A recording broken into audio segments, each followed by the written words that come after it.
नमस्कार। साहित्य और अध्यात्म के सभी श्रोता बंधुओं का एक बार पुनः हमारे चैनल में हार्दिक स्वागत है। आज हम आप सभी को नित्य की जो पूजा विधि है साधारण तरीके से वह करना बताएंगे कि किस तरह आप सूक्ष्म तरीके से ही भगवान की पूजा कर सकते हैं। तो आइए विधि प्रारंभ करते हैं। सर्वप्रथम देखिए, हमने जल का लोटा लिया है और इसमें एक आचमनी है। आप सब जानते होंगे सभी घरों में यह उपलब्ध होता है। सर्वप्रथम हम बाएं हाथ से आचमनी को उठा के सबसे पहले जब मंदिर में हम प्रवेश करेंगे, पहला ध्यान आपको यही रखना है कि आपको आसन पे आपको रहना है। मैंने आपको पहले वीडियो में बताया था, बिना आसन के की गई पूजा सब इंद्र को चली जाती है। इसी कारण आसन लेकर ही आप पूजा करने बैठें, या हम यहाँ पे हमारी जो सुविधा है वह खड़े होने की है, इसी कारण हम खड़े होकर आपको बता रहे हैं। सबसे पहले आपको आना है, शुद्धिकरण करना है। जो जल है आपका, आप आचमनी ना हो तो आप एक पुष्प लेकर भी कर सकते हैं। आपको अपने ऊपर जल का प्रक्षालन करना है। मंत्र मैं नहीं बता रहा हूँ, जो कृष्ण मंत्र हैं उसको मैं नहीं बता रहा हूँ। जो सूक्ष्म मंत्र हैं, लौकिक मंत्र, उनको बता के आपकी मैं सामर्थ्यता के लिए बता रहा हूँ। ओम पवित्राय नमः इस प्रकार बोल के आप अपने आप को पवित्र कर लीजिए। जो आपकी सारी सामग्रियां हैं उनको पवित्र कर लीजिए। उसके बाद सर्वप्रथम आपको तीन बार जल का आचमन करना है। जल लेना है दाहिने हाथ में। ओम केशवाय नमः, माधवाय नमः, नारायणाय नमः, गोविंदाय नमः। गोविंदाय नमः बोल के आपको साइड में जल को छोड़ के हाथ धो लेना है। अब सबसे बड़ा काम है आपको पहले दीपक को जलाना सबसे पहला काम होता है। एक बात का ध्यान रखिए, कभी भी माचिस जो है मंदिर के अंदर नहीं रखना चाहिए, आप साइड में रख सकते हैं। चलिए पहले दीपक जला लेते हैं।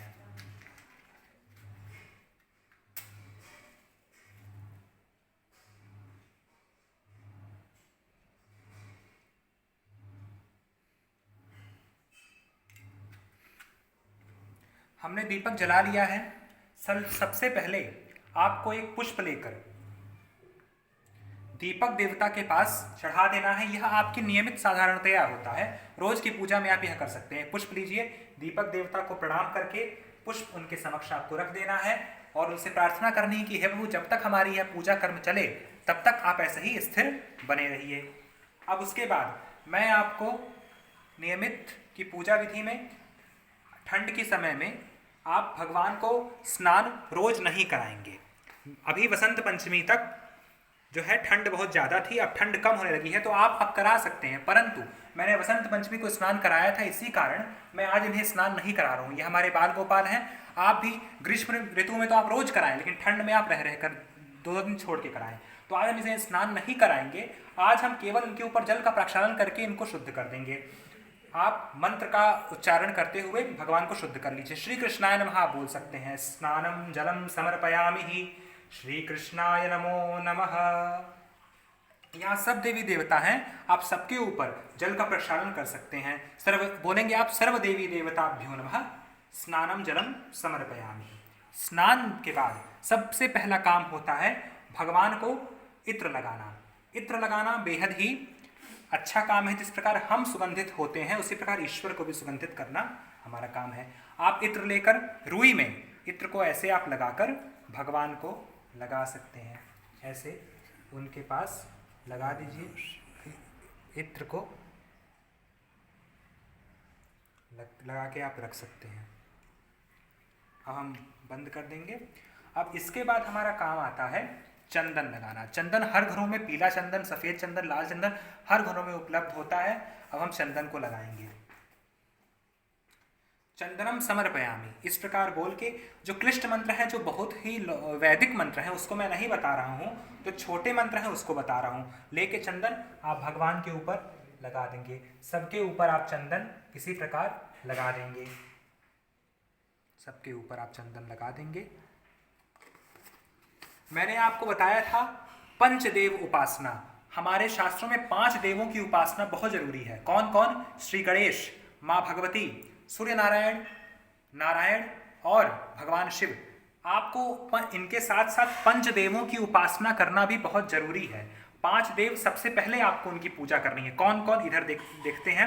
भगवान गणपति, भगवान गणपति की उपासना आपको अवश्य करनी है। इसी प्रकार जल छिड़क के उनके ऊपर पुष्प चढ़ा के आप चंदन लगा दीजिए, धूप दीप नैवेद्य अर्पण कर दीजिए। भगवान नारायण, यहाँ पे श्री कृष्ण का अवतार के रूप में मेरा जो चित्र है, इनको हम अर्पित, इसी प्रकार जिस प्रकार सबका पूजन करेंगे इसी प्रकार पंचदेव का पूजन किसी का आप करें चाहे ना करें, पंचदेव का पूजन आपको अवश्य करना है। भगवान श्री कृष्ण हो गए। माँ भगवती, आपको माँ भगवती का भी इसी प्रकार पूजन करना है। इधर हमारे सूर्य नारायण हैं, सूर्य भगवान का पूजन भी आपको इसी प्रकार करना है। और भगवान शिव का भी पूजन, शिव पंच परिवार आप यहाँ देख सकते हैं, इनका पूजन भी आपको करना है। आप किसी का पूजन करें ना करें, इन पंचदेवों का पूजन करना हमारे शास्त्रों में बड़ा आवश्यक बताया गया है। यहाँ आपको मैं दिखा सकता हूँ हमारे कुल देवता का स्थान है। यदि आपके मंदिर में कुल देवता का स्थान नहीं है तो आप बनाइए, क्योंकि कुल देवता हमारे घर के रक्षक होते हैं। कुल देवता का पूजन भी आपको इसी प्रकार करना है। जल का आचमन करके उनके ऊपर चंदन इत्यादि अर्पण करके, चंदन हम उन्हें लगा देंगे, चंदन इत्यादि अर्पण करके फिर उनको हम पुष्प अर्पित कर देंगे, कुल देवता को प्रणाम कर लेंगे। पंचदेवों की उपासना भी इसी प्रकार करेंगे। इसके बाद हम भगवान को रोली अर्पित करेंगे। रोली भी नियमित रूप में हमें रोज अर्पित करनी चाहिए। इनको भी आप बोल देंगे गंधम समर्पयामि, रोरिम समर्पयामि, भगवान को बोल के अर्पित कर देंगे। इसके बाद पुष्प मैंने आपको बताया सभी को। अब हमारे पास पुष्प कम उपलब्ध थे, इसी कारण हम एक पुष्प ले रहे हैं। आप भगवान को काफ़ी ज़्यादा पुष्पों से सजा सकते हैं। भगवान को सबसे प्रिय पुष्प होते हैं। पुष्प सबको दिखा के आप यहाँ अर्पण कर सकते हैं। मन ही मन अपने गुरु का ध्यान करके, गुरु को प्रणाम करके, उनका स्मरण करके ही आप पूजन प्रारंभ करेंगे। भगवान गणेश का जो मंत्र है, जो सूक्ष्म मंत्र है, वो मैं आपको बता दे रहा हूँ, वो आपको नियमित बोलना है। भगवान गणेश के पूजन से ही हमें पूजन का प्रारंभ करना है।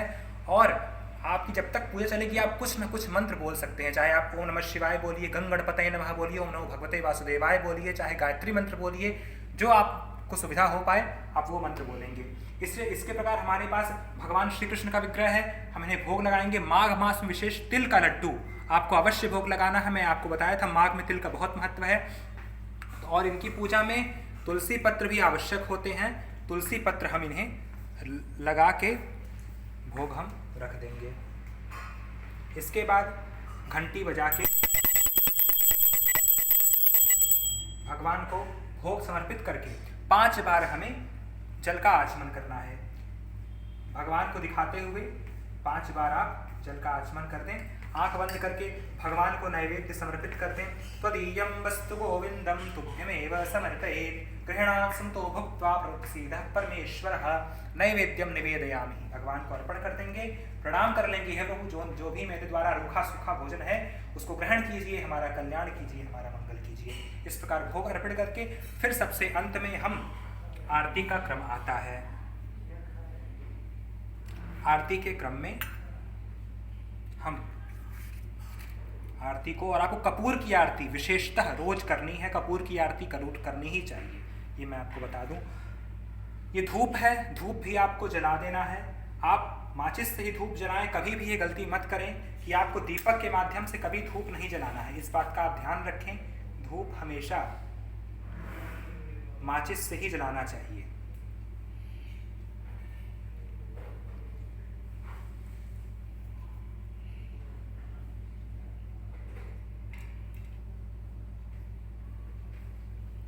हमने धूप जला लिया है। सभी देवी देवताओं को धूप दिखा देंगे। धूप भगवान को अत्यंत प्रिय है, गंध होता है, गंध भगवान को अत्यंत प्रिय। धूप दिखा के सभी को हम धूप दिखा के इसके बाद हम धूप को इसी में रख देंगे। अब क्रम आता है आरती का। हाँ, धूप दिखाने के बाद आप हाथ अवश्य धो लें। धूप और दीप जो है या यज्ञ के बाद या आरती के बाद अग्नि में जो अशुद्धता होती है उसी कारण हम हाथ धो लेंगे। इसके बाद हमें आरती करनी है। आरती आप नियमित रूप से गा के भगवान की कर सकते हैं। अभी मैं दिखा रहा हूं इसलिए आपको हम कपूर जला के कपूर की आरती हम बता देंगे आपको। घंटी बजाते हुए ताल ध्वनि से सबके साथ आपको आरती करनी है। कर्पूरगौरं करुणावतारं संसार सारं भुजगेन्द्रहारं सदा वसन्तं हृदयारविन्दे भवं भवानी सहितं नमामि। भवानी सहितं नमामि। त्वमेव माता च पिता त्वमेव, त्वमेव बन्धुः च सखा त्वमेव, त्वमेव विद्या च ऋणं त्वमेव, त्वमेव